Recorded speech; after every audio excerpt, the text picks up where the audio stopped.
Hello. Hello. Hi. To the multitudes everywhere. Here in the cyberspace, in outer space, in inner space, whatever space you may occupy, welcome to Wednesday Night Live. Simon Jacobson, your host. I'm proud to be doing this, a journey that's been going on for many decades, meeting so many wonderful souls. And every time there's an intersection between good people, or I would say everybody has goodness in them, but the goodness within people, something magical happens.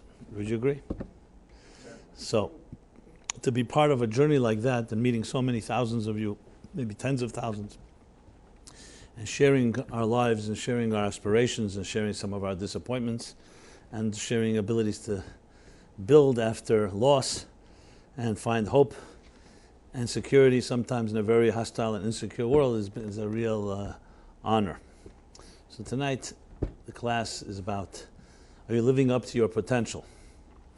I always choose themes that I believe are relevant, which I either pick up from just speaking to people, interacting. We struggle, many of us, with similar ideas, even though we may come from different backgrounds and we come from different persuasions and education, and even different faiths or no faith, yet the human condition struggles with similar issues of pain and suffering, issues of dealing with difficulties and challenges, issues of relationships, our own personal psychological challenges. And therefore, are you living up to your own potential seems to be something that is pretty universal. I would say very universal, everyone in their own particular way. And the unique take that I try to present here is from a Torah Jewish perspective, meaning not for Jews, but a universal perspective that comes from Torah ideas, Torah which goes back to Sinai over 3,000 years ago. So it's a time-tested system, and when you apply it to our personal lives, you find tremendous insights and direction, plus of course tools and skills to look at yourself and the world around you in a new way. And that is why this is worthwhile pursuing. Why I've committed my life to this, because of these insights. Think of it like a blueprint. If you're able to get an x-ray of your soul, get a type of CAT scan of God's mind and the bigger plan, the choreography the hidden choreography, the secret choreography that shapes our lives, then you get a better control over your life and better understanding of yourself. So are you living up to your potential? There are very few questions that in the world where people would answer the same way. Most questions, everybody has their own different type of answer. But are you living up to your own potential, to your full potential? I believe everybody would more or less say an unequivocal no, I'm not. Because whether we are accomplished people or less accomplished, whether we even know what our full potential is, and whether we know what it looks like, and how much potential we have, I believe everybody senses that there's more that they can do. And this isn't just for underachievers, but even great achievers. On the contrary, someone that's a great achiever, in a way, senses even more how much more there is to do. It's like when you climb the mountain, the higher you climb, the more the horizon opens up, and you see the great potential. So everyone would agree that none of us are living up to our potential. By definition, actually, potential means you're not living up to it, because that's why it's called potential. That's a mathematical certainty. Potential is always more than actual. It's never the other way around. So the question, however, is what's the first step? How do we recognize and realize the enormous resources that are within us? And how do we get beyond blocks, impediments, and other things that stop us from actualizing that dimension? So this is what we'll be speaking about, and I wanted to dedicate the class to a colleague, workers of the MLC, Meaningful Life Center, Yisrael, and his wife, Chani Glick, who just gave birth last night, to a baby boy. So, no name yet. We'll honor them, the mazel tov to them, in this class. Now, the reason I chose this topic for this week is not just a random, it could be any week, but it also corresponds to the chapter in the Torah that we read this week, which is called Shlach. Shlach. Shlach means to send. Shlach l'cha, you shall send. And it's referring to a story, an episode, controversial episode, sometimes a sad episode in the Bible, in the Torah, where Moses sends the meraglim, the scouts. He sends them because the Jews are traveling toward the promised land, and they knew they would have to get into there, and they knew there would be battles and challenges because the so-called locals were not willing to really give back the Jews the land that Abraham and Isaac and Jacob had bought and inherited and so on. So they send scouts like you do, like the Ramban, Nachmanides writes, that before you enter a land, you go and see what's the best way to enter, where are the fortifications, essentially scouts, sometimes called spies, miraglim, to check out the land. And these were the 12 greatest leaders of the time. They were chosen for being each one the leader of their respective tribe, 12 tribes. So 12 scouts. And it says, Ba'isik Shah Ksherim Hayu. Rashi says, at that time they were kosher, meaning they were pure of heart, with good intentions. But then things went wrong.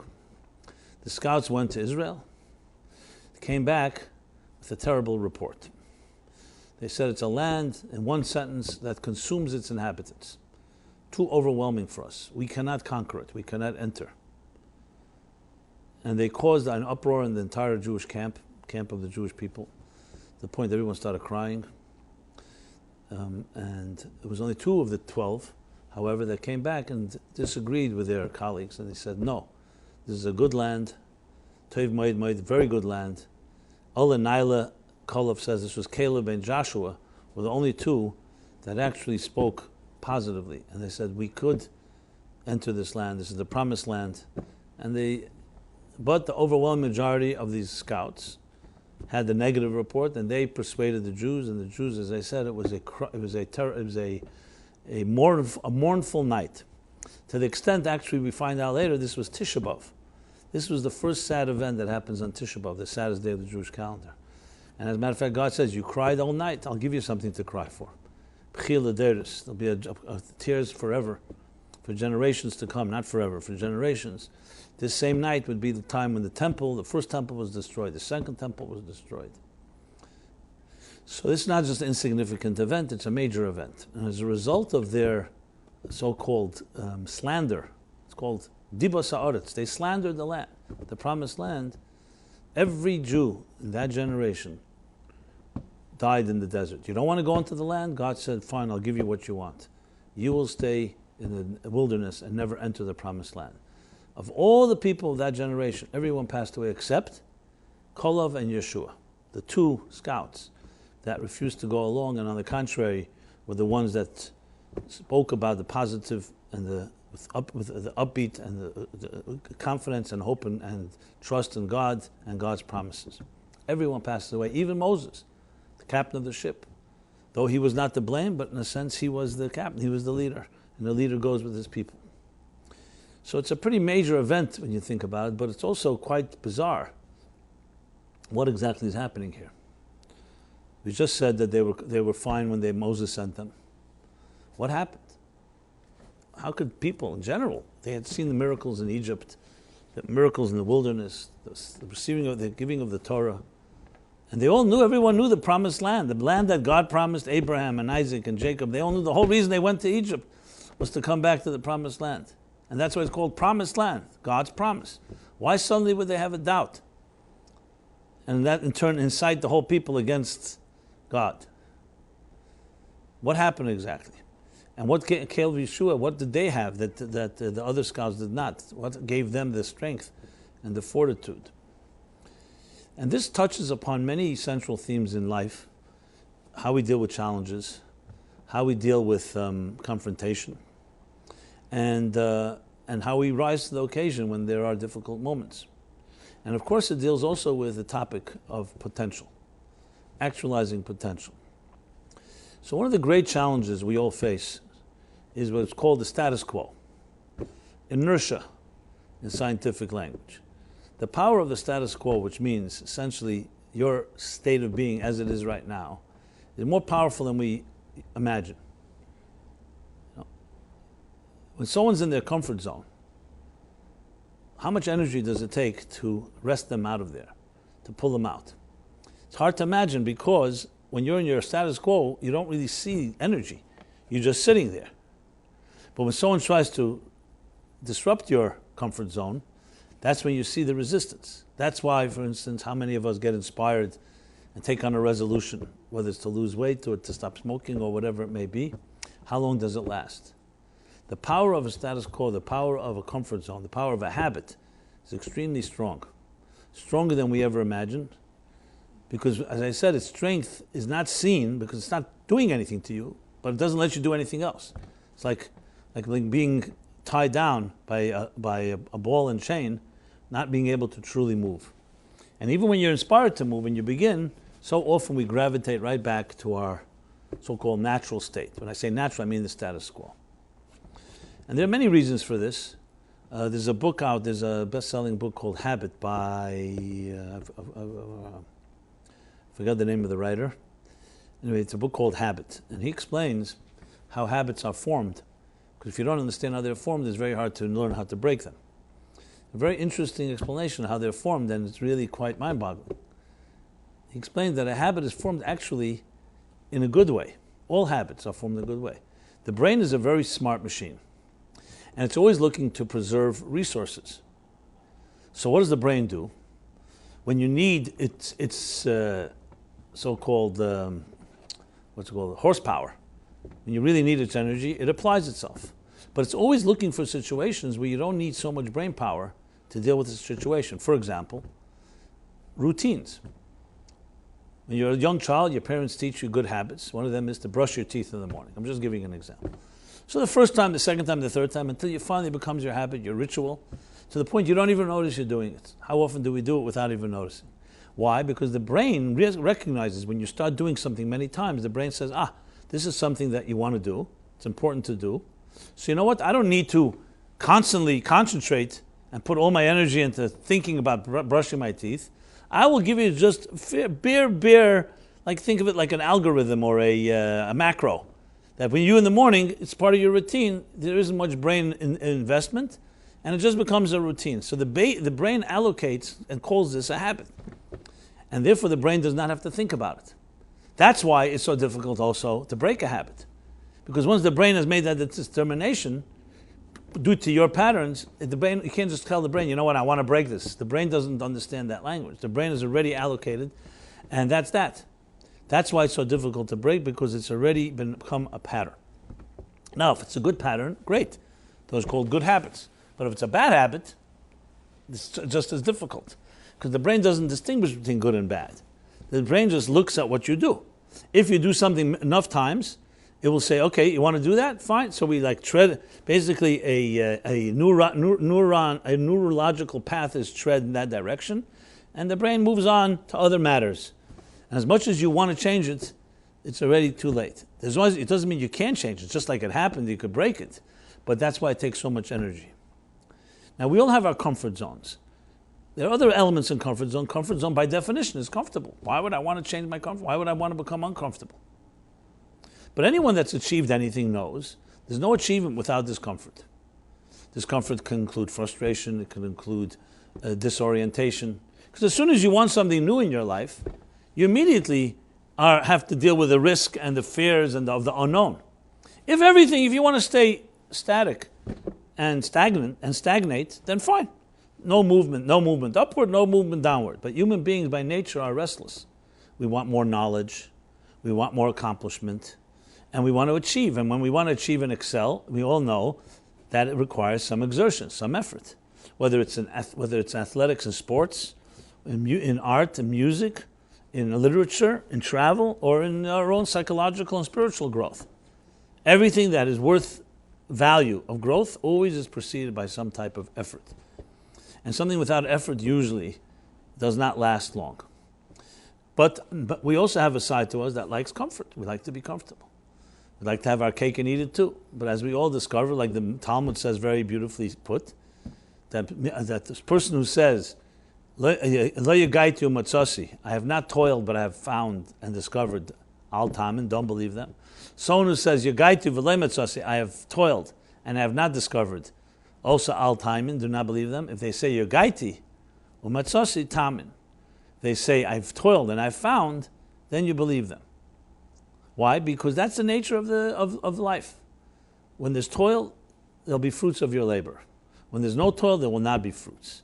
Sometimes you could be lucky, sometimes not, but not lasting and perpetuating effort. Effort brings results. But then there's the side of us that dislikes effort, dislikes discomfort. So this is the challenge many of us have. Some people overcome it by simply knowing that it's worth the effort because of the results and the reward, and they fight their natural inclination to be lazier, and so on. Now, what happened with the Meraglim? The Meraglim were very spiritual people. The scouts, as were the Jews in general, they were exposed to great miracles. They had witnessed the exodus from Egypt. They had witnessed the parting of the sea, the years in the wilderness, the revelation at Sinai, the building of the Mishkan, the years in the wilderness where they were protected by the clouds of glory. They had bread from heaven. They had miraculous water from the Be'er Shel Miriam, from the stone, which was a spring of Miriam's fountain.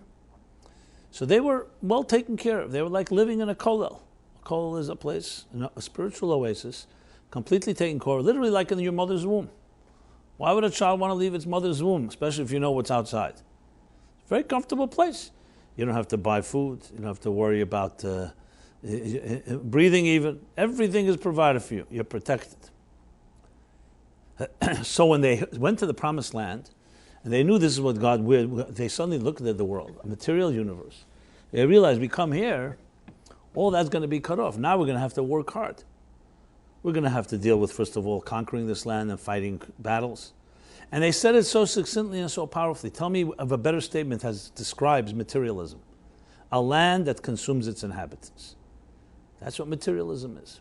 It consumes whoever gets preoccupied with it. You know, some say it's just a matter of how much money, but everybody can be bought. Everybody gets compromised some way in the marketplace.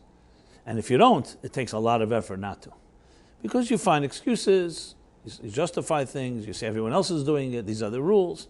You know, who is not affected by the competition, by the rush, by the rat race, the wish to excel, to be glorified, etc., etc. And everyone in their own fashion. I'm not saying everyone becomes completely corrupt, but to say that corruption doesn't affect everybody, it affects everybody. The question is to what extent. So the Meraglim was very nice as long as it was theoretical they're going to the Promised Land. Now they saw it. They saw it in real time. So they came back with a report saying, it's not a land that we could enter. We'd much rather stay in the spiritual environment. So their intention was actually coming from a good place. They weren't saying, no, we don't want to enter the Promised Land because we want to be involved in having fun and enjoying our lives.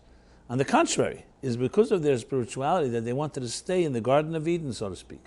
Why go into a world with all these struggles and all these battles? I've discussed this a number of times. Why did the Avos, the patriarchs, choose shepherding as their profession? They were all shepherds. Abraham, Isaac, Jacob, even Joseph, until later. They were shepherds. Moses was a shepherd. King David was a shepherd. What is this thing with the sheep? It's true that in that period of time, the economy was a lot around sheep and around, wasn't even agriculture as much as it was around grazing animals. But nevertheless, what's the focus? Why the emphasis on it? And there are other trades. So one of the explanations given is because sheep are docile creatures. They're not they're not hard, they're not what they call high maintenance. Sheep can graze in the fields.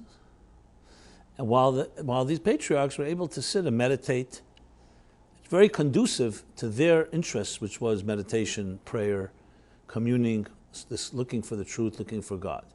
As opposed to a very high-level type of business world, the stock market of the time, the Wall Street of the time, they weren't interested in engaging in that level, negotiations, and dealing with people and all this stuff.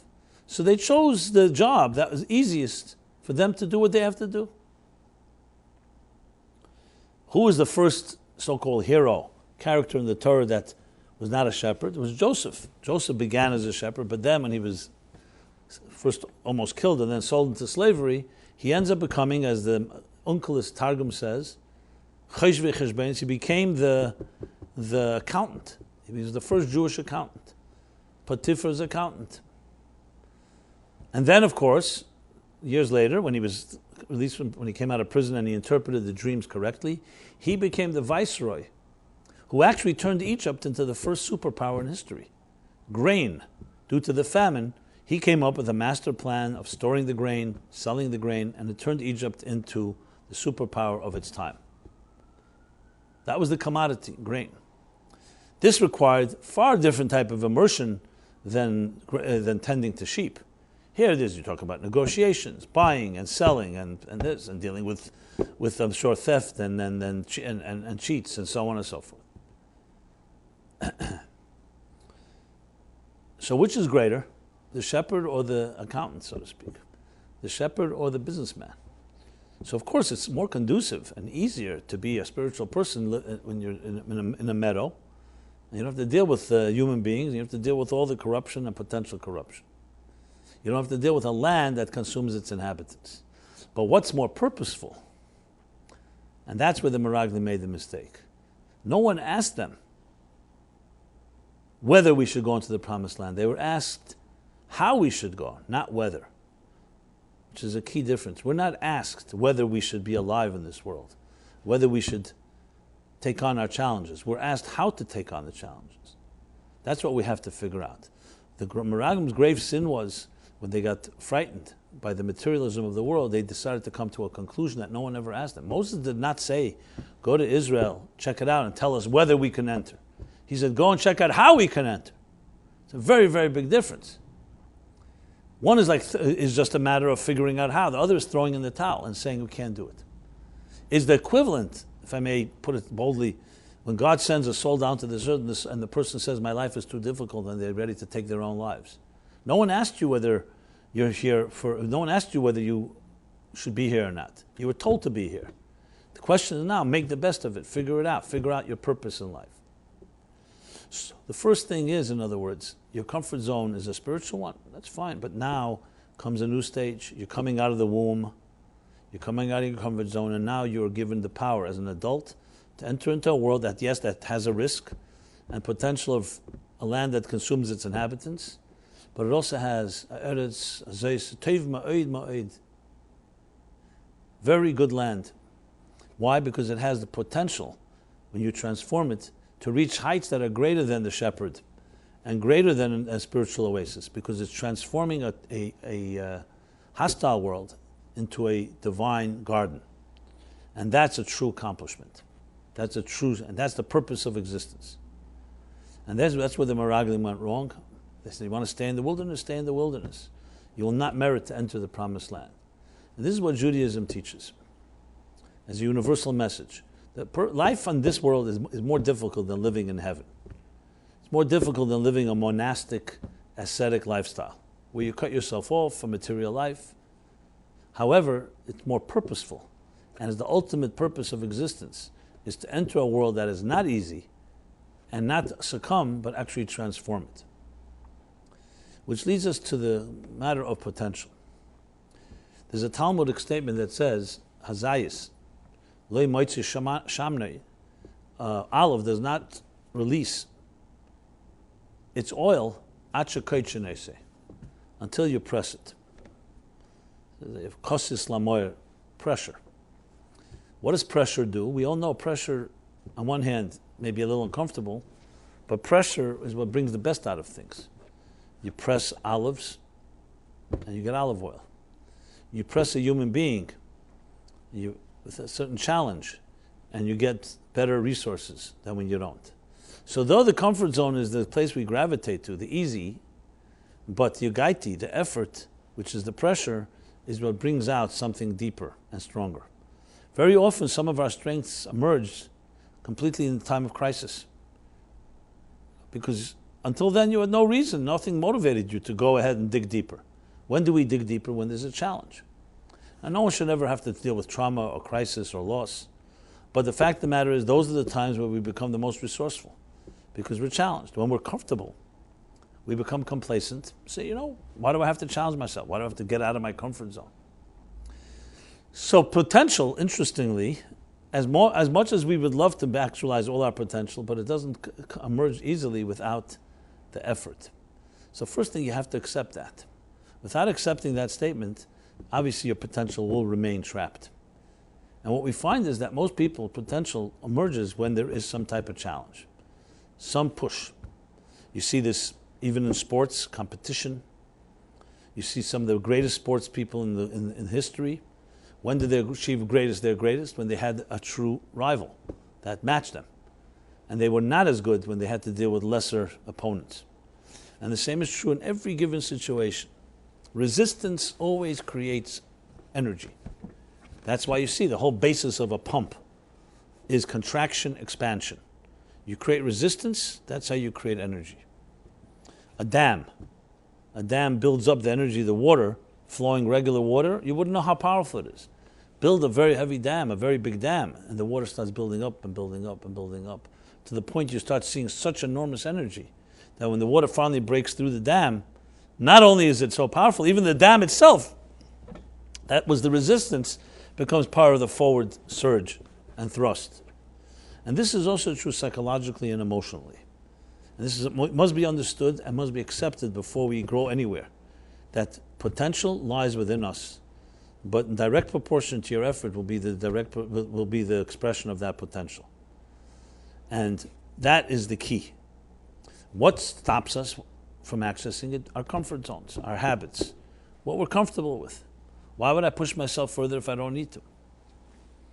But then you're basically also saying that the potential that lies within is not going to emerge. So, yes, all of us would say our potential we've not lived up to our total potential. But the first step in moving from where you are is recognizing that to move, you got to move. And to move means getting out of your comfort zone.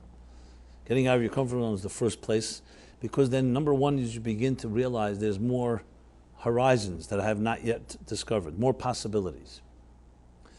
I can speak from my own personal experience.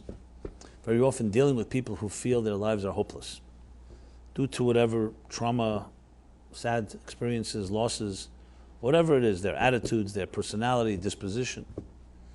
And the hardest thing is not necessarily to help them directly. The hardest thing is to challenge them and say, how are you so sure? How are you so convinced? It's not even about getting the solution. It's getting them to break the hold of their conviction that they're hopeless. They're convinced that they're right. What is going on? They're going on is that they have now, either because of fear of failure or just years of habitual negative thinking, they've gotten locked in, like in a swamp, like in a quicksand, in a position, the status quo, as I said, and they don't even realize themselves how stuck they are there. They think they're convinced. They think they're absolutely right. And the challenge is not to fix things. The challenge is just to open up a little fresh air. Open up your closed box. Maybe there's a little different way to look at it. Why is that so critical? Because even though quantitatively that might be the shift, but qualitatively that changes everything. As soon as you're not 100% sure that you're hopeless, 100% sure that you are a lost case, or lost cause, whatever the words are, then there is hope for change. So it's about breaking out from the status quo of that comfort zone, breaking out from that type of locked space. And it can be in a good way, it could be in a bad. Like I said with the Meraglim, with the scouts, they were in a good space. They're studying Torah, doing mitzvahs, living in a spiritual oasis, but it's their comfort zone. It's about them. It may be actually doing a good thing, but it's still about that circle. So the key is being able to see another perspective. It's not even about actualizing that potential yet, just knowing that you may have it. So in another way, it's almost like trying to teach people to believe in themselves. Believe in your soul, which is why we study about the soul. Because as long as you continue studying about whatever you think you studied yesterday, what are going to be your results? Whatever your results were yesterday. Ein lecha ben chayrin ela misha esek b'Torah, the Mishnah says. The only one that is free is someone that studies Torah. I always wondered what that meant. Interesting, it doesn't say everyone who studies Torah is free. It just says, Ein lecha ben chayrin ela misha esek b'Torah. You cannot be free. The only one that's free is the one that studies Torah. You know why? A very simple language. So you'll have a lot of people interpret it many different ways, but I'll give you a very practical, simple interpretation. When you study science, you study mathematics, you study other schools of thought, you think, isn't knowledge emancipating? Knowledge should free us, right? Because without knowledge, we're basically creatures of emotion, creatures of habit, and we do whatever we're comfortable with, as I said. Knowledge opens up another way of looking at things, which is why many people gravitate towards science, towards other intelligence. Why? Because it opens up another perspective. So why does the Mishnah say, it should say, as long as you don't have wisdom or intelligence, you're an emotional creature, so then you just follow your impulses. You're hungry, you do this, you follow that. You see that, you're seduced by that. Our senses and our emotions take the better of us. Comes the mind, and the mind is the reflective mind that is able to look at things more objectively and say, 1 second, let's not just follow wherever every whim and everything that's tempting me. Let me think about it. So it should have said, wisdom. Why did it say Torah? Because here's the difference. When you study wisdom, alone wisdom, when you study wisdom, wisdom teaches you about what makes this world and universe work. You know, the ignorant person sees a clock and doesn't know what makes it tick. This intelligent person or the knowledgeable one knows what makes it tick. The engineer, the scientist, the mathematician, the physicist, they know the rules, they know the elements that make something function the way they are. Okay. So what are you really studying? You're only studying more about existence, more about who you are, more about the world. So it's true. It may somewhat transcend and free you from emotional reactions, but it's not total transcendence. When you study Torah, you know what you're studying? Nothing that's worldly. Everything in the Torah is otherworldly. The Torah talks about God's plan, God's mitzvahs, God's laws. It's very different. The Torah is not a book about nature. It's not a book about the universe. It talks about the universe also, but it's all about introducing. What's the first line in the entire Torah? Bereshis bara Elokim es hashamayim v'saaretz. You see heaven and earth, and I'm telling you there's a force called the divine God that put this here. When you study science and all the other schools of thought, all the philosophies, it's all good wisdom. Chachma b'goyim tam, it's definitely good. But what does it tell you? It teaches you more about existence, not about less. When you study Torah, it teaches you about beyond existence. That which put existence here in the first place. That's why en lecha ben chayrin ala misha yisur b'Torah. Because you cannot be free as long as you're in the system. As Einstein or other scientists have said, you can never change a system from within the system. By understanding the system, all you're doing is being more of it. I'm not suggesting it's not a very powerful place to be. When you study Torah, you're studying about the other reality, a reality beyond existence.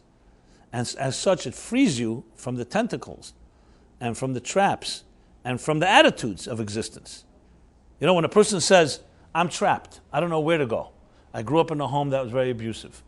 My relationships don't work. I'm hopeless, like I said before. What can you tell a person like this? And they have good reason. I'm not talking about an illusion. They have good reason. They have no support, they have no love, they have no nurturing. What do you tell a person like this? So you could just have rachmanis, compassion, and sigh and groan with them, and say, I understand, I feel for you, anything I can do to help, all that. That's a nice gesture. But what do you really say to a person like this? They have a very good reason. Their script, they were handed a very bad deck of cards. By contrast, you could have a person growing up in a home that was loving, nurturing. I'm not saying life poses challenges to everyone, but at least they have a head start. They have a head start. They have something going for them. They have people to turn to. You go to a hospital. I've been to a hospital visiting, let's say, and you see one room filled with guests and friends and family. In the other room, a guy's lying there, or a woman, no one there. Where's your family? Nobody cares about me. Either they don't exist or they don't care to exist. You sit there, no gifts, no nothing. And you feel really, your heart goes out, you try to say something. But it's not just, you're going to fix the remedy overnight. There's no, what could you tell a person like that? So you go with science, you go with psychology, you go with all the other things, what could you say? You may have to even agree, you're right, your life is tough and I don't know if there's any hope for you. Now, I know that's not a nice thing to say, but what else do you, if you're an honest person? Comes the Torah and tells you, I'll tell you a lot what to say. You think you know what existence is like? God put this existence here. And He created you, and every challenge He created gave also strength, because you have a soul. It's not worldly. If you want to make worldly cheshbonus, meaning material, yeah, of course. You see, let's say, an item that got burned or got damaged, now it's damaged goods, and that's it. You know, if you're a person, a merchandiser or something like that, you have damaged goods, you throw it out. You write off a certain amount of bad produce or bad merchandise. That's true in the material world. But in the spirit, and the Torah introduces another reality. And the other reality says, you know something? There's hope. You know why? Because there's another channel you haven't discovered. Torah is not another worldly exercise. It's giving us a perspective from heaven, through the eyes of God. And from the eyes of God, God says, you have a challenge. You know something? You have deeper resources you may not see. Your family is not there. You've been hurt. All logic and all the scientific systems will say you're hopeless. And I tell you, you're not hopeless because I put you here. Now, you could study Torah and not be a ben chayrin. That's why it doesn't say kol mish le'metera is a ben chayrin. It says ein lecha ben chayrin elami. Because without Torah, without this higher perspective, you're never going to have that type of emancipated view, freedom. With Torah, some people study Torah. Unfortunately, they study just like they study other sciences. So, of course, it's not going to help them. If you study Torah like a godly person, and you recognize that Torah is chachmaseh v'tzeinish shel Kadosh Baruch, you realize it's a divine force, not just another school of thought. That is the greatest freedom. So the thing you could tell any person is, your perspective on life, and even my perspective, are limited. We do not know what you have inside of you, because we didn't create ourselves. And just the first sentence in the Torah, Bereshis bara Elokim Shmayim v'Saaretz. Everybody sees heaven and earth. The Bereshis bara Elokim we do not see. But that's what we're told. And if you think about it, it makes total sense. But it's more than that. Psychologically, it tells you that there's always something to reach to. This is really the power of betachon, of real trust. You know, people use the word betachon, amunah, faith, trust, and so on very flippantly, easily. It's not correct. It's a very powerful tool. If you can find something that's not worldly that you can trust in, then there's nothing that's impossible. Because you always recognize there's always forces that you're not able to really always see. So the first step in getting out of a habit, the first step to free ourselves from patterns and comfort zones, the first step in discovering your potential is recognizing there's that potential.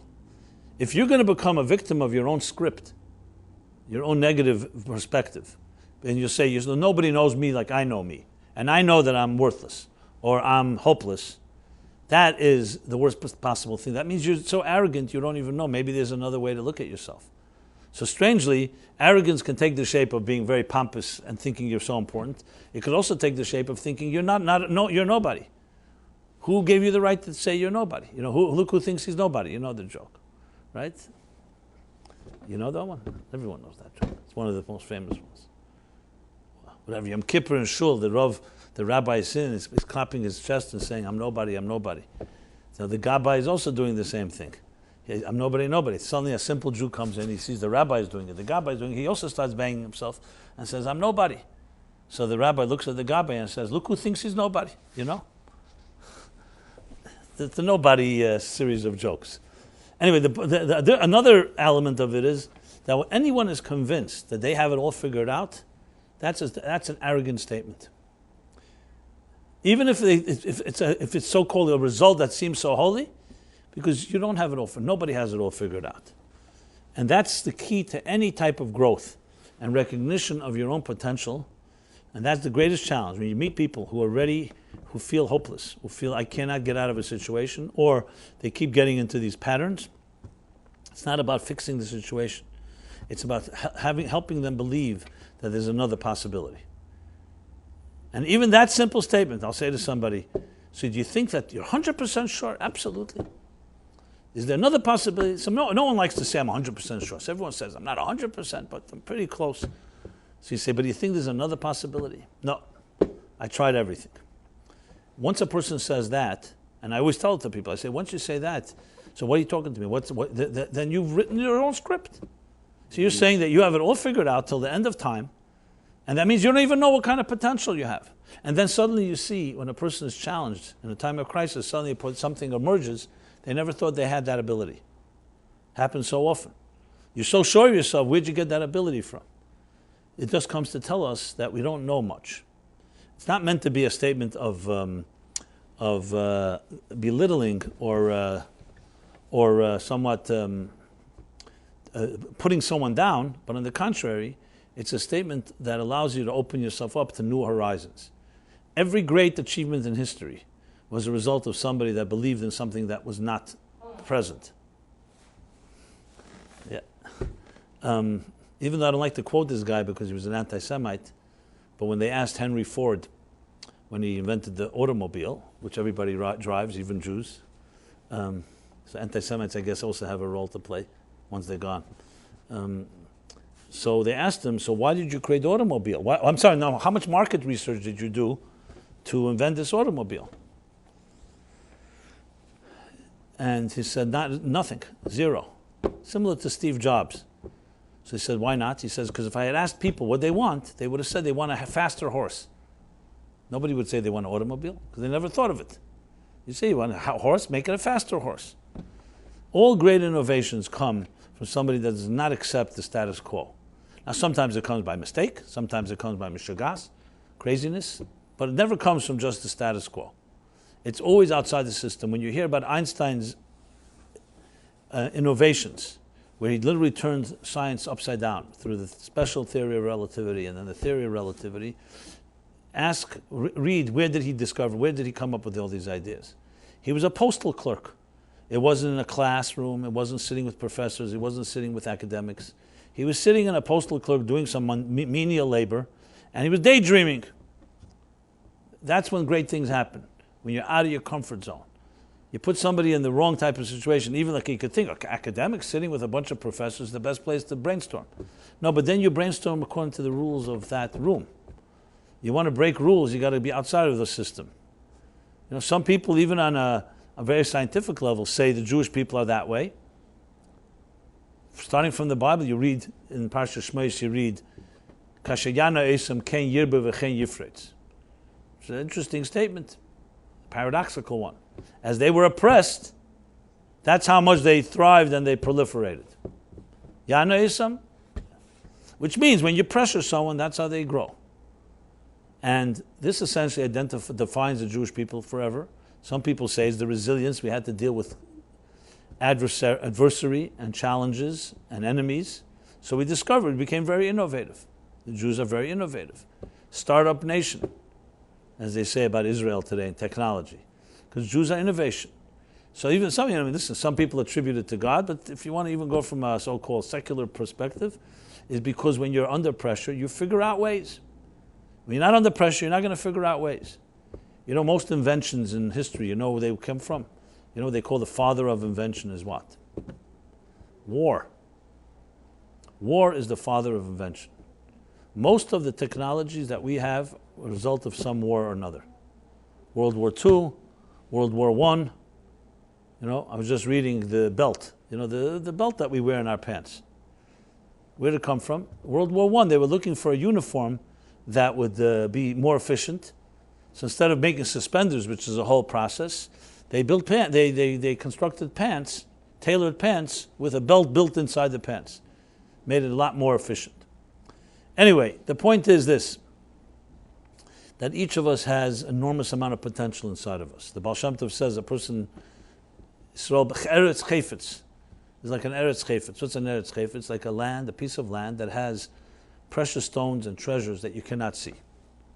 You know? Just a little more than 100 years ago was the first discovery of oil in the Arabian Peninsula. Oil. Oil is deep down in the ground. Some say it's a result of years and years of pressure, fossils. That's what I call fossil fuel. Same with natural gas. And it's a result of unbelievable amounts of pressure deep down in the ground that when it's all crushed together, creates a fuel called oil. No one knew about this. Even the Torah doesn't speak about it. It talks about oil, but oil that comes from olives. Olive oil. As I said, Zayis achakeichene se'enem moitze shmane. Oil, until you press it, does not produce. But interestingly, the Talmud does say that about an olive. But oil from the ground is even more pressure than olive oil. It's also a result of pressure. So you have hundreds and hundreds of examples. The whole generating of energy is a result of pressure. If you're familiar with electrical charge, is a positive and a negative. Example would be like a pump of the heart. It contracts and expands. There's no such thing as a flow of energy without some type of pressure, without some type of two opposites clashing. That's when you get the best comes out of it. Now, it can turn into a clash that becomes, unfortunately, destructive, but if it's done correctly, it brings out the best in people. You see this, you see how people become disciplined, whether it's in a very serious, I don't know if yeshiva system has that element of discipline, but definitely armies have it. Because when you put people into that type of pressure, where you force them to excel, so nobody likes it, but it brings the best out of a person. The best people on earth are the ones that have the most pressure. So you have the big paradox. We're not comfortable. It's outside of our comfort zone.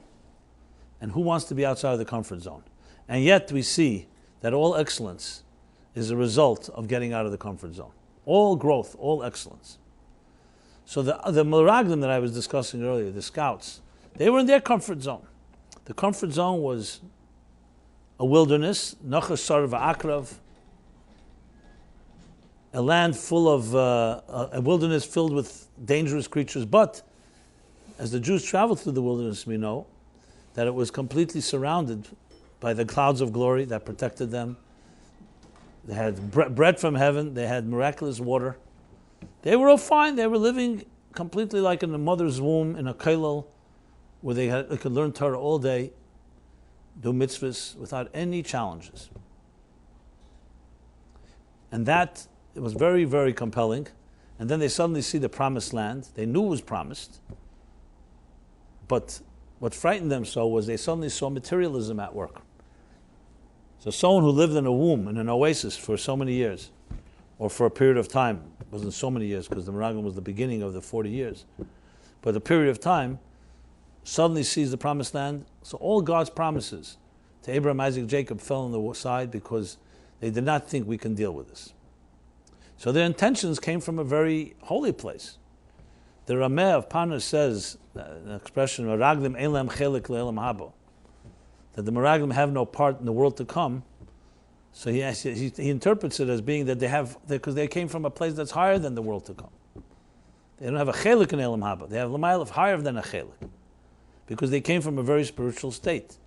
But spiritual state is not the purpose of existence. If it was spiritual state, God would have kept the souls up in heaven, in Gan Eden, where there are altogether no material challenges. A soul without a body is the most pleasant thing of all.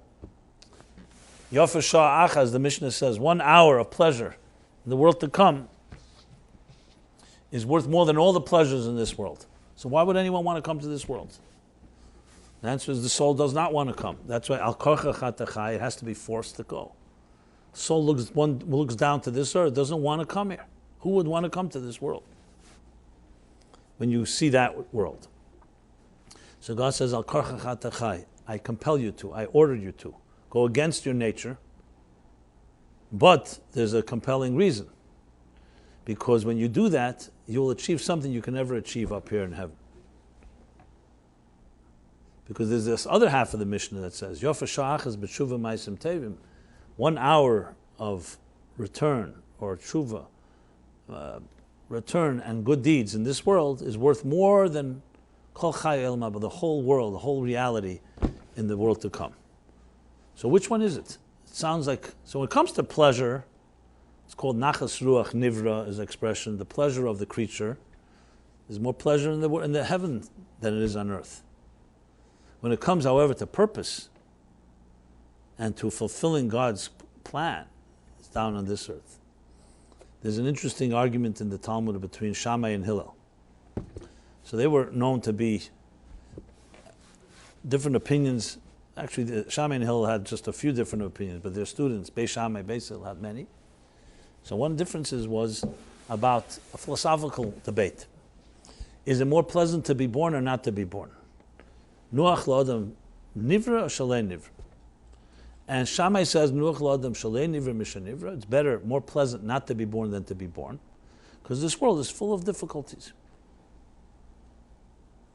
And Hillel says, Nuach la'adam shanivra mishalei nivra. Better that a person be more pleasant to be born than not to be born for that which we can accomplish in this world. And interestingly, even though usually the law is the conclusion, the ruling follows Hillel, in this case it follows Shammai. The conclusion is it's more pleasant not to be born than to be born. So then the question, of course, is why are we then born? And why? Why put somebody through torture? And the answer is, the Alter Rebbe in the Likutei Torah says, the Lashon is Nuach. It's more pleasant not to be born. Like the Mishnah says, Yofa Sha'ach is Keres Ruach. It's more pleasant to be in the spiritual realm. So Nuach, pleasant is not so pleasant, but purposeful. The kavanah, the intention, is in this world. And that's why we did not come to this world for pleasure. We came to this world to fulfill something. A person also has pleasure and also enjoys it, it's great. But that's not the purpose. So, the same is with our own personal growth. You see people, which child likes to sit at a piano or with another instrument for hours and hours, or training in any other given area? Who wants to train? So in most cases with children you have to force them more or less. But at some point you come to realize that the reward and the result of your training is worth it. And then you realize it's worth that effort. Many people, even though I said before, many of us gravitate to our comfort zone, but I'll tell you where it changes. When you actually see or recognize the benefits that you will gain from the effort, that's when we think differently. So if someone were to offer you 100 pounds of stones to carry from this side of the room to that side, so most of us would reject that offer. Who needs it? What, you got to schlep stones? But if someone were to offer you 100 pounds of diamonds, you would grab it, and you'd actually say, give me 200 pounds if you have. Now why? 100 pounds of stones don't weigh more than 100 pounds of diamonds. But because diamonds, immediately you don't think about the exertion, you think about the reward. So it overshadows the effort. That's how people who excel really excel. It's not like they just love to exert themselves. It's because they understand, Ezo Chacham Hareyas HaNeilad, the true wise person. Who's the wise person? The one who sees the birthing. He sees what the results of something. So he's not distracted by the momentary discomfort for the great good that comes out of it.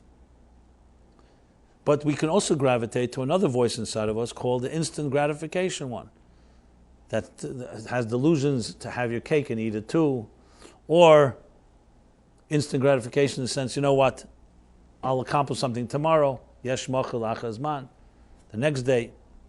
That type of attitude of being able to have the discipline because you see the bigger picture requires effort. So ultimately in this week's chapter, promised land, Eretz Chayfetz, Teiv Ma'id Ma'id, not just once very good, very, very good, refers to, as the Kabbalists and the Hasidic masters say, Ma'id means, when we say B'chol Ma'idcha, so Ma'id means much, might. If we say, V'ahavtas Hashem l'kecha, love God, B'chol Levavcha, with all your heart, both sides of your heart, B'chol Nafshecha, with all your soul, B'chol Ma'idcha. So everyone, what does Ma'idcha means? So literally means with all your might, but Ma'id means more than that. The Talmud says, B'chol Ma'moincha, with all your money. It's obviously an interpretation. But Ma'id has another meaning. Ma'id means much. It's like an adjective when you say, I have, and then I have much. Ma'id means to do something. When you say toiv, something is good, then you say toiv ma'id, very good. You say toiv ma'id, ma'id means very, very good. So what's this very? What does it add? What does it add, let's say in that verse, v'hafta? It adds that you shouldn't just love to your capacity, but you should love very much. It should overflow. In context, I would say, of love in general, when a person loves somebody, they don't just do as much as the letter of the law. In a contract, in a business contract, you don't have to love your partner, you don't have to love your partner, or your business, the person you're dealing with business, the the business arrangement. You have to live up to if you're ethical, you live up to your agreement. You have to go beyond. A nice gesture, you give them a tip. You add something. When it comes to love, it's the other way around. You don't look to figure out how to do the minimum, mistapik b'mud. You go as much as possible. That's why some people have the custom, they make kiddush or havdalah, they spill the wine over. Mole v'gadush. Not just filling it, but moed, it should spill over. Showing that the cuppeth runneth over, which is like a symbolic of blessings running over.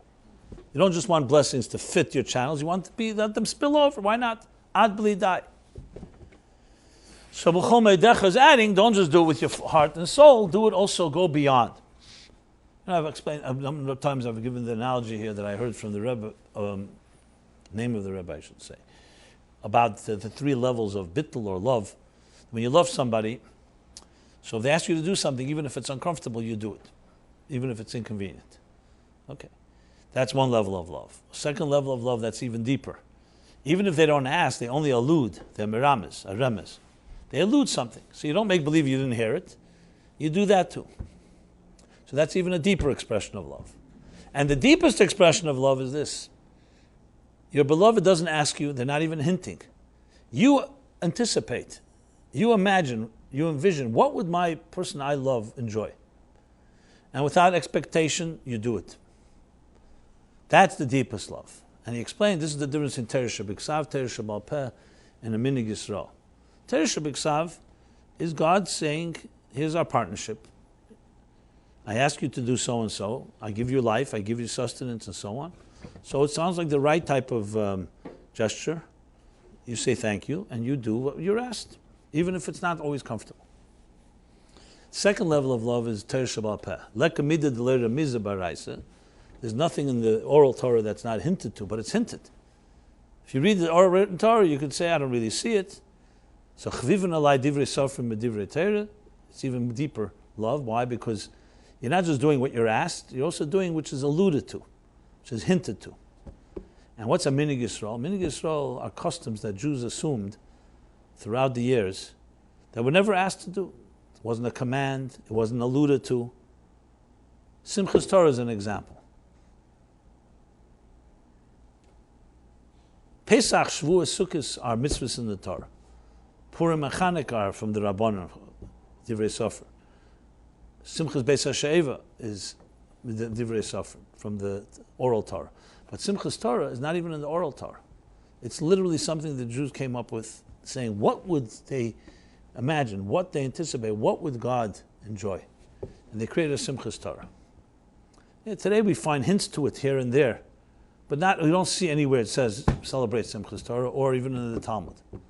In the Zohar, there's an allusion to it. There's Shlomo Melech, they finished the Torah, so they celebrate it. And when do you dance most? On Simchas Torah.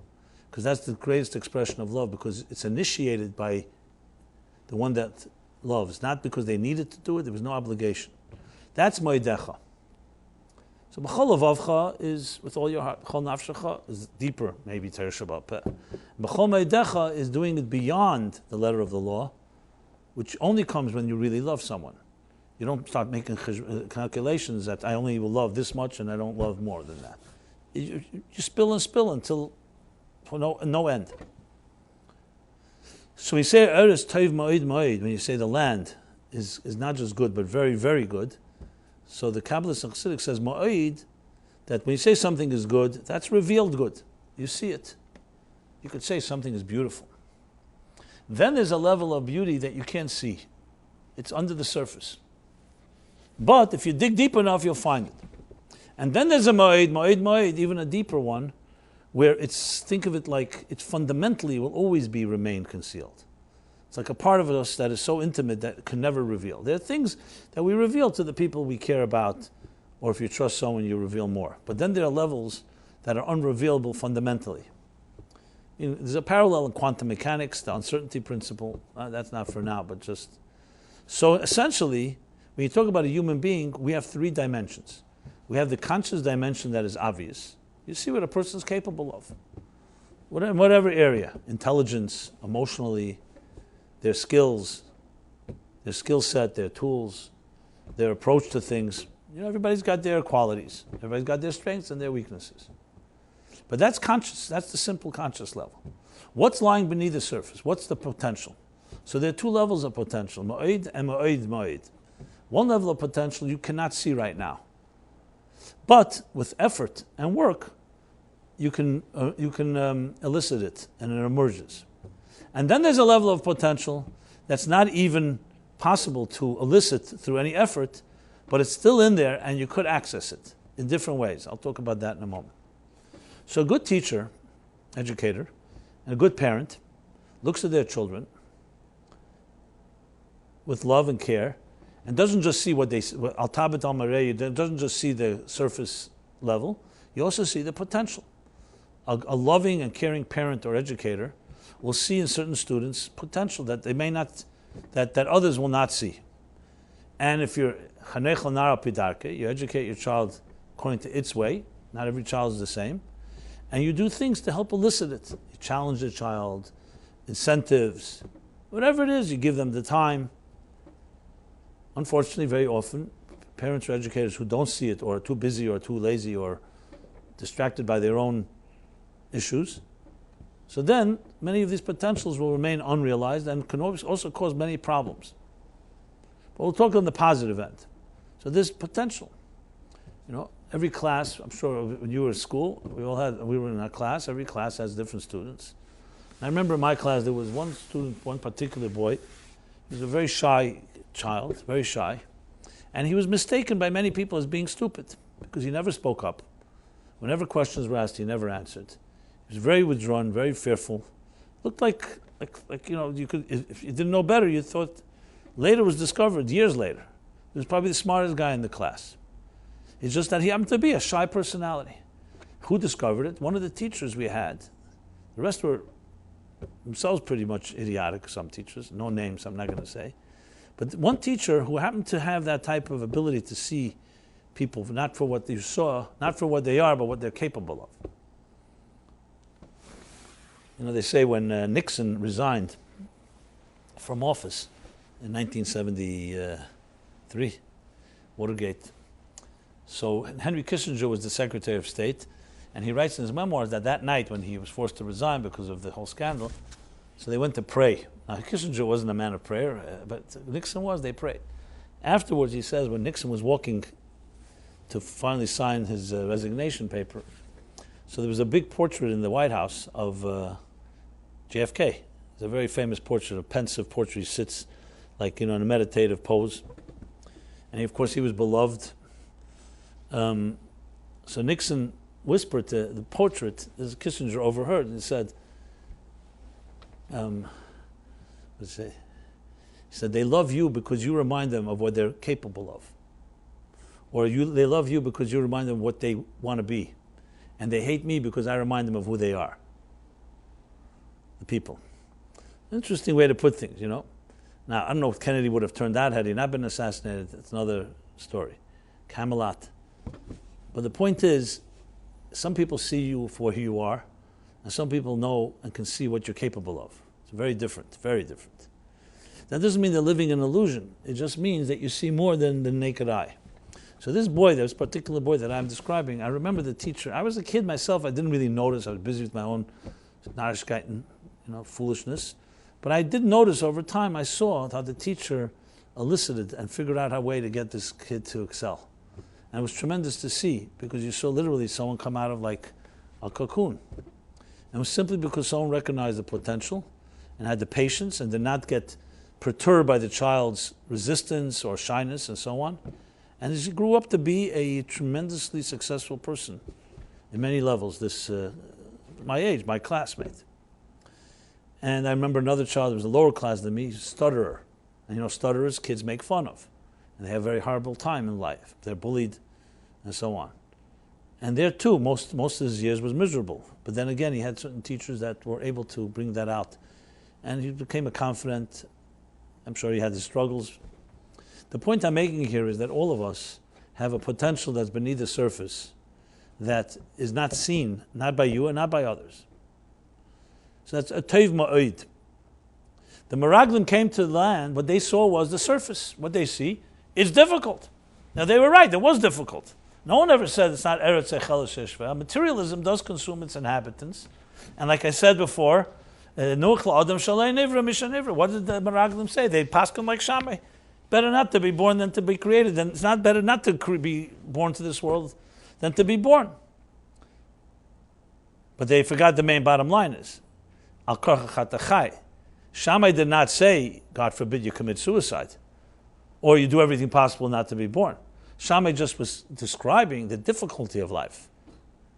But then the purpose of life, however, is here. And the Meraglim's big grave sin was not that life is not difficult. They did not see the potential beneath the surface, that's exactly why it's called the Promised Land, because that's where I want you to go, outside of the protective shield of the Midbar at the time. Enter a land, and Sheishanim Tizur Sadecha and Tezmer Karmecha. 6 years, toil the land, and then turn it into Shabbos. You have to transform a material world that's difficult. Not to be a shepherd, like I spoke earlier about the patriarchs, but to enter Wall Street, the marketplace, with this corruption, hostile world, and that's what I want you to transform. Recognize the potential that you don't see on the surface. But then there's another moed, a second moed. What's the second moed? So the way the Kabbalists put it, quoting now from the Arizal in Eitz Chaim, and then explained in Hasidic thought, that there's a thing called Moiches Timah. Moiches Timah means, literally translated means the concealed or the hidden mind. But in more modern lingo would be the superconscious. I'm specifically using superconscious, not subconscious, not unconscious. Which frankly always seems to be like un and sub means like the basement, like beneath conscious. This is above conscious. So Freud saw the id as being beneath the consciousness, like a more degrading level, a more decadent state, sexual, selfish, and so on. But in Kabbalah and Hasidic thought, Chachmas Timah is above the mind. So it's like the crown, Keser, above the mind, that the mind leads you to a place called superconscious. And superconscious explains two levels in the superconscious. This Chachmas Timah, Stima means sasum, closed, but there could be two ways it can be closed. And they compare it to the mem and samach. Of all the Hebrew letters, there are only two letters that are closed. Every other letter is open. It's a mem and a samach, the shlos mem, this mem safid, which is a mem is like a square, and a samach is like a ring, like a circle. And they explain that the square, at the end of the day, still has parameters. A circle, on the other hand, is like infinite. It doesn't have a beginning and an end. That's why, for example, by a chuppah, by a wedding ceremony, everything is with circles. 7 circles, the ring is round, because it's all representative of an infinity. Now, what's the difference between the two? One is a concealment, but it's relative to a revealed state. It's a potential that today you don't see, but with effort and with pressure and with prodding, you can get that potential, reveal it. That's called superconscious. And the superconscious is a state that always remains concealed. Whatever you do, you'll never reveal it, but doesn't mean you can't access it. You access it by not revealing it, you access it by when there's a real challenging situation. And that force works to keep you alive. It's like that place that is ultimately those people who've gone through the Holocaust, for instance, something remained alive in them that you can't even quite figure out. We're not even talking about a potential. We're not talking about potential would be someone has, let's say, musical talent. You train them, you challenge them, so the talent comes out. But then there's a certain resilience, a certain inner force, which always remains silent, but it works, especially when times are challenging. And these are the two forces that you really work on when you try to get someone to go through healing. Through any type of, on the conscious level, they may have been hurt, but they're never hurt on the superconscious, and definitely not on the superconscious. In the language sometimes used for this is that there are 5 levels of the soul. So there's nefesh, ruach, neshama, chaya, yechida. So nefesh is the biological life. Yeah, we breathe, biological life. Chaya, ruach, nefesh, ruach. Ruach is emotional life. Neshama is intellectual life. Those are the conscious faculties. What's known in the spheres would be nihi, netzach chayid yisod would be nefesh. Chesed gvur teferes would be ruach, and chachma bina das would be neshama. But then come the transcendental faculties, called koiches makifim, and that's chaya and yechida. Chaya is like the mem that I just said. It's potential, but it's not. But you're able to actualize it. And yechida is yechida shebenefesh achaz b'shana. Once a year we have 5 prayers, Yom Kippur, because Yom Kippur, that at the core of the soul is revealed. On Shabbos and holidays we have 4 prayers because you also have that 4th potential level. And the rest of the week we have 3 prayers because what primarily dominates our lives is the conscious. So maybe I said this too quickly, but just wanted to throw it in. Going back to the point I was making was that we all have 2 levels of potential. Potential and the potential of the potential. Sometimes called neshama, neshama de neshama. It's essentially saying that what we see on the surface is very, very superficial. It's not meaningless, it's not significant, it's not insignificant. But the goal is to actualize the potential of a person. You may have heard this concept, Tanya elaborates on it, and that is that every human being is made up of 10 faculties and 3 garments. 10 faculties is the makeup of your personality. Your faculties, your intelligence, and your emotions primarily. Garments are the way you express yourself. And you can only express yourself in one of 3 ways: thought, speech, or action. You can either think, which is expression to yourself, you speak is expressing to others, and Maisa is building something that is remains permanent. 3 ways to express yourself. Why are they called garments? Because, like garments in a closet, garments have nothing with them if you don't fill it with the body, if you don't dress yourself up in them. The faculties are like the body. The expression are like the garments. So a person could have a good mind, but if you're not thinking consciously, it's like having a body without a garment. So, how many ideas, for example, does your brain have right now in it? Millions. It's when you consciously think of an idea, that's when you are using machshava, your thought. When you speak it, you're focusing your speech or you're acting on it. So, in any given situation where you want to develop someone's potential, what you're truly trying to figure out is the faculties are always more than the garments. We always have more within us than we can express. So when you have, let's say, the shy child that I mentioned before, he did have unbelievable brain power, but he didn't have the ability to speak. He was shy, or the stutterer. So what a good teacher or a good educator or a good parent does is figure out 2 things. Firstly, that this person has more potential than one knows. And secondly, how do you help them develop the tools to consciously express that potential? So essentially you can say what's called in Yiddish Entwicklung of koiches, of faculties, which means developing yourself, is really a mathematical formula of potential over actual. What's the ratio between the potential and the actual? And the higher the ratio, the more distance there is. So a real challenge in education is learning, number 1, to recognize potential in yourself and in others, and number 2, to find out how to express it. So the first step is recognizing and accepting that you don't have the whole picture. There's always more beneath the surface. The Meraglim, as great as they were, they were the heads of the tribes, they were pure intention, but they looked at the outer dimension and they got frightened. They thought stronger than us. It's a land that consumes its inhabitants. They even said, as the Gemara, the Talmud and Sotah says, that even the Balabayas, God himself can't redeem himself from them. That's how powerful materialism is.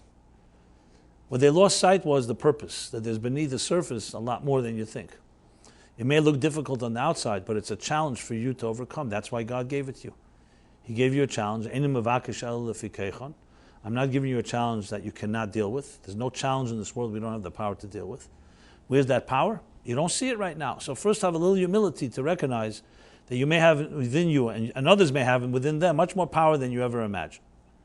And then comes ma'id, a level of power that is basically invincible, an invincible power, that you may never see and it may never even express itself, but every human soul has it by virtue of being a divine image, the Yechidah. So imagine if we were able to see ourselves and others in this way, how the world would look. We always were judging people. I know there's a cliche, they say never judge a book by its cover. I don't know where that cliche came from. I don't know if anybody does not judge a book by its cover. Everybody judges books by its cover. That's why it's $1 billion industry, designing covers. And covers just doesn't mean just on books, packaging. You know how much money you spent on packaging? Because it's all about what it looks like. Okay, so it's a nice bumper sticker cliche that nobody follows, but fine. But everybody judges book by its cover. And that's why we're told al tabit al mareyu, don't look at the surface level. There was an Amira, one of the sages in the Talmudic sages, who's walking and he sees a man that looked very ugly, unbecoming, and he says, Kama mechur, look how ugly you are. Which itself is pretty disturbing why he would say that, but that's what we're told. And the man says to the sage, he says, Lech lu'uman shasani, go to the craftsman that shaped me. Now, maybe we're told a story for the lesson in it. And what's the lesson? That even this great sage, just like the Miraglim, they look at the surface. And I guess he was thinking in terms of Zek Keli Vanveyu, everything in holiness has to be beautiful, a beautiful mezuzah, a beautiful Sefer Torah. So he saw something not beautiful, he commented. And this man, the not beautiful man, taught him a beautiful lesson that he did not know, which is go to the craftsman, God, who shaped and crafted me. Which means there's something of the uman, the craftsman inside of me. Eves abrius, love the creature, even if you don't see any quality, but as the quality that God created it. Doesn't that have value? The mere fact that God created something means that it has value.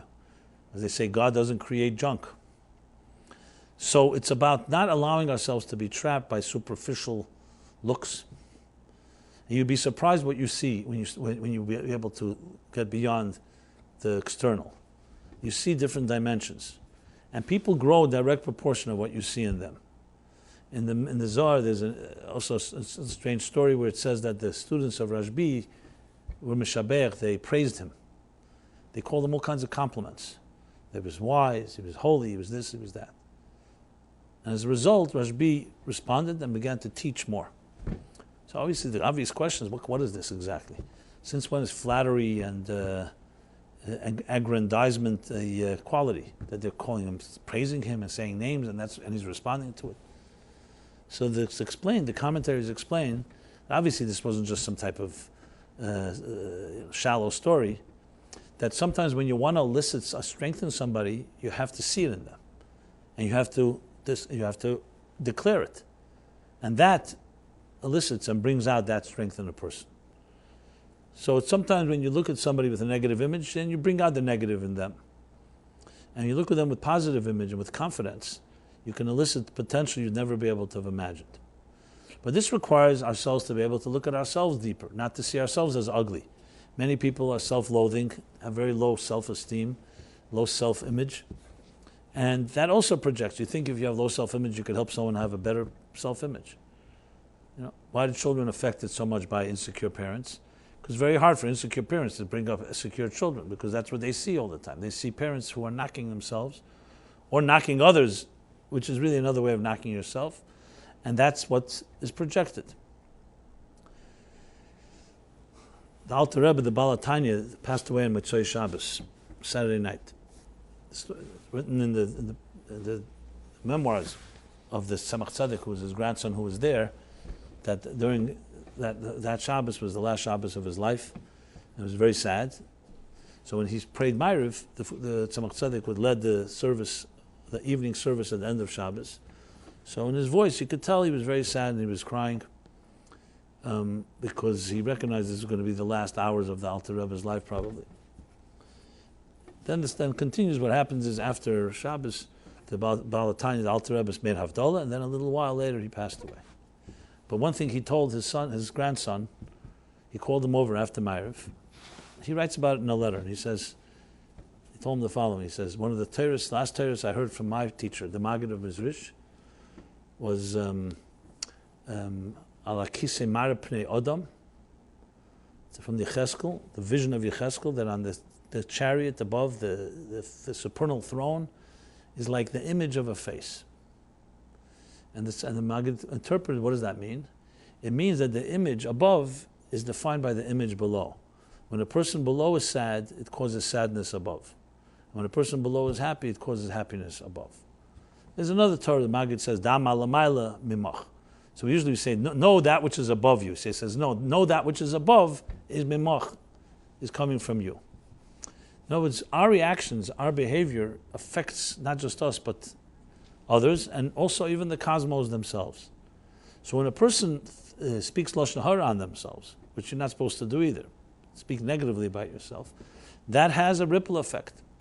And when a person recognizes that they have potential, not in an arrogant way, but recognize you have more than you think you have, which means you're capable of more, that also has a ripple effect, a butterfly effect. So all this we learn from many chapters, but also this week's chapter, with the Meraglim, they saw the surface, and they got frightened, caused the b'chiyah l'deris. God said, you're crying, you'll see what you'll cry about. Which is also odd. What is this, tit for tat? Because the people cried, God said, okay, I'll destroy the temple. The first temple, all is going to be on Tisha B'Av, just like tonight. You can't say it's some type of like game, God forbid. What's the temple's destruction have to do with them crying that night? Well, there's a Talmudic story that answers it. Rabbi Akiva and his colleagues were once looking at the Har HaBayis, the desolate Temple Mount, which you can still see today, the desolation. And his colleagues began to cry because they saw Shu'olim Holchamboy, they saw a fox running around through the Holy of Holies, where there was once the Holy of Holies. And when you see a place that was once the pinnacle of spirituality, of the divine presence in this world, and now it's like a place of ruins, and fox and wild animals are crawling around there, it's very disturbing. So they began to cry, the fulfillment of the prophecy of such tragedy. And Rabbi Akiva, it says, began to laugh. And he said, why is he laughing? Because he says, read the second half of the verse. You only brought the first half. The second half, that when there will be destruction like that, then the ruins, then it will lead ultimately to the building of the next temple that will be even greater. So then the Talmud concludes, Akiva nechamtani, Akiva nechamtani. Akiva, you have consoled us, you have consoled us. So everyone, of course, asked the obvious question, what did he see they didn't see? They were also sages, they also knew these verses. Why did Rabbi Akiva see they didn't see it? So one explanation given, a very basic one, is Rabbi Akiva, as his name implies, did not begin with an easy life. Akiva comes like Akev, like Yaakov, from the heel. Some say he was a ger, he was a convert. Some say he was a child of converts.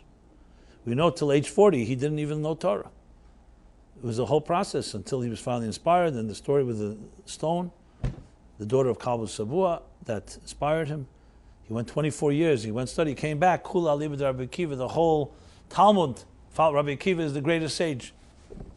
So he knew what pain was, he knew what loss was. So who sees beneath the surface? A person who himself had potential. She saw the potential in him. Anyone would have looked at Rabbi Akiva. Age 40 was an old age in those days. They'd say, Rabbi Akiva, too late for him. Go do mitzvahs, give tzedakah, give charity. That he should become the greatest Talmudic sage, you'd have to have a good set of eyes to see that. And when he saw the stone being poured with the water, bearing through a stone, he realized his own potential. And then he became the greatest. So that's why when he looks at a Har HaBayis, everyone else sees destruction, and he sees potential. That doesn't mean that he didn't sit Shiva on Tisha B'Av. It doesn't mean he didn't cry over it, but he didn't stop with the crying. The crying led to another dimension. And the other sages did not see it quite that way. They may have understood it, but they didn't feel it. He lived through it. He was in his bones. And that's why maybe Akiva nechamtani, necham twice. Like nachamu, nachamu. Twice consolation. One consolation for the sadness, and the second, the revelation of the joy that comes through it. You have a similar explanation for a disagreement, another strange disagreement. A few weeks ago was Shavuos, so there's a disagreement in the Mechilt and the Medrash, Rabbi Yishmael and Rabbi Akiva. They disagree about what the Jews said when God told them the Ten Commandments. So the Ten Commandments, as you know, there are do's and don'ts. Thou shalt and thou shalt not. So the Medrash says like this. Rabbi Yishmael said, when the Jews heard Hain, the positive mitzvahs, they said Hain, yes, we shall do. When they heard the negative, they said Lav, Loi, we won't do it. And Rabbi Akiva, when they heard the positive mitzvahs, they said, hey, and yes. And when they heard the negative, they also said yes. Yes, we won't do it. This is their disagreement. What is this, semantics? They both mean the same thing.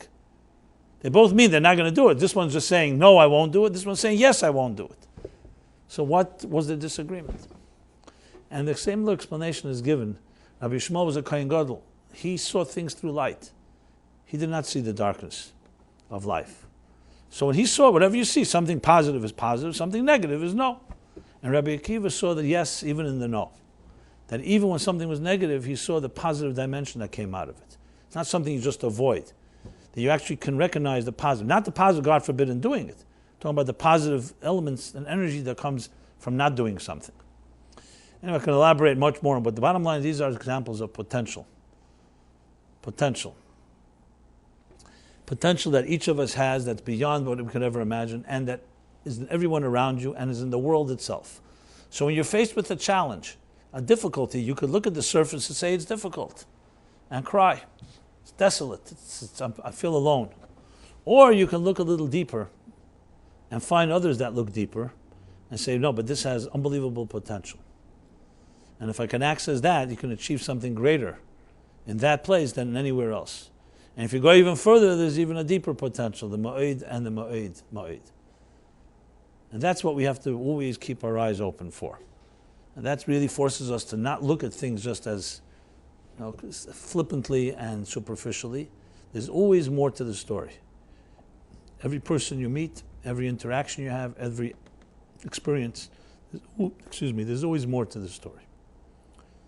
So,